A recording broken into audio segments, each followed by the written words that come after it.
We've now got all the extras for the final two volumes of JJK, including a crazy reveal about Yuji's grandpa. So let's just get straight into it, but spoilers beware.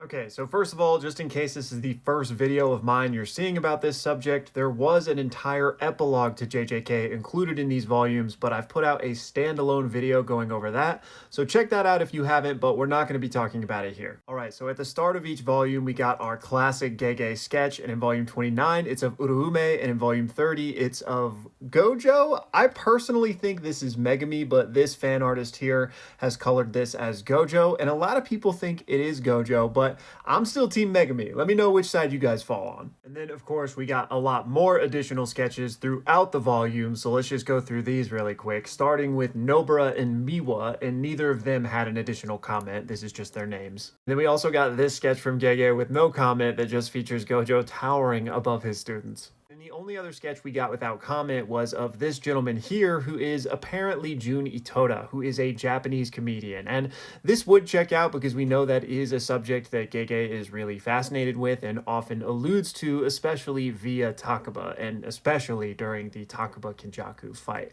Now, apparently this guy also used a vibra slap in one of his acts, so perhaps he was the inspiration for that for Toto as well.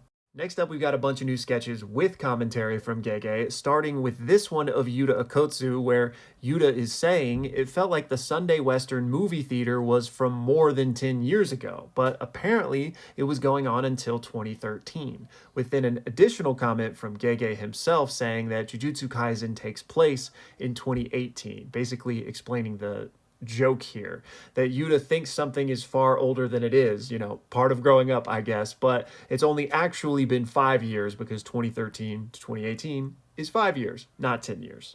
Next up, we've got a new sketch of Sukuna where Gege explains that the earring-like gauge thing in his ear isn't actually jewelry or an accessory, it's part of his deformed bones sticking out.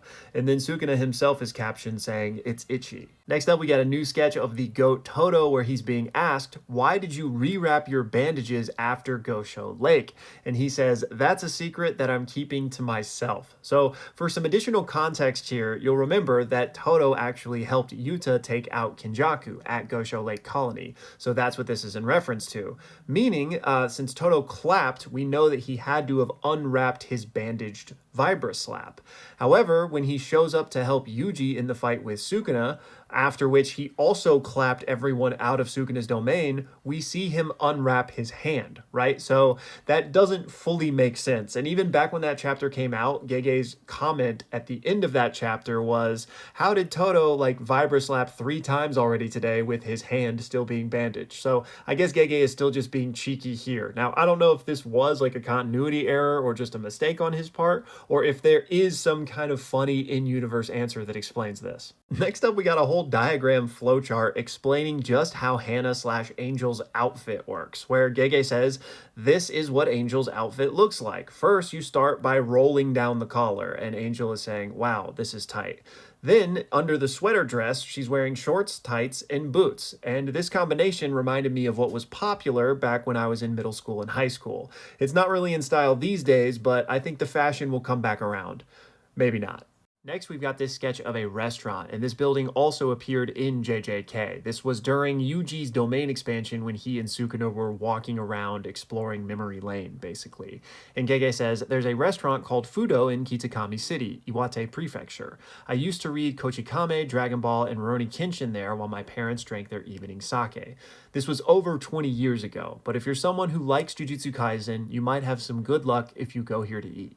And I've actually saved the most interesting sketch for last here because this is the one about Yuji's grandfather. And Gege's comment says, okay, to be precise, it wasn't Yuji's dad, but his grandfather that shared the same soul with Sukuna. And their little caption down here says, do we look similar? And a lot of people speculated this far before we even found out the Yuji nephew information. So this just makes so much sense to me. And I might make a standalone video yapping about this a little bit more because I feel like it also plays into a theory that we were talking about, months ago now. But yeah, I really like this. So he is actually the reincarnation of Sukuna's twin, and it's just really interesting, right? Because he's the one that actually raised Yuji. So yeah, kind of a weird bombshell to drop on us here at the end. And then finally, we did get one Q&A sesh with Gege where he was asked, wasn't it possible for Sukuna to stop Itadori's dismantles using domain amplification? And if you saw this online, they mistranslated it as domain expansion, but that's not what it says. It says domain amplification, which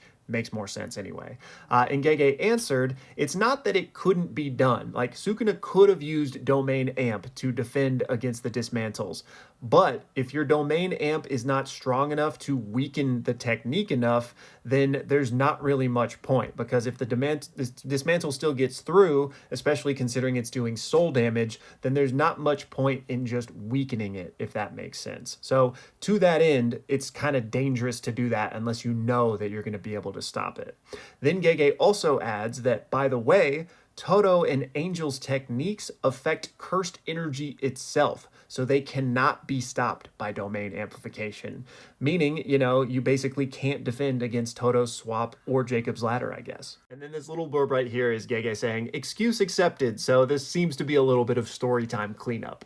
And that's going to do it for all of the volume extras, y'all, from both volume 29 and 30. Of course, if anything else ends up coming out, especially when the official release drops, I will update you guys and let you know. But again, if this is the first video you're seeing about me talk about this stuff, there was an entire epilogue that was really interesting, so definitely check that out. And we had a full-on statement from Gege addressing the fans, which I also put out a standalone video on. So highly recommend checking out those two things if you didn't see them, but as always, y'all, thank you so much for watching.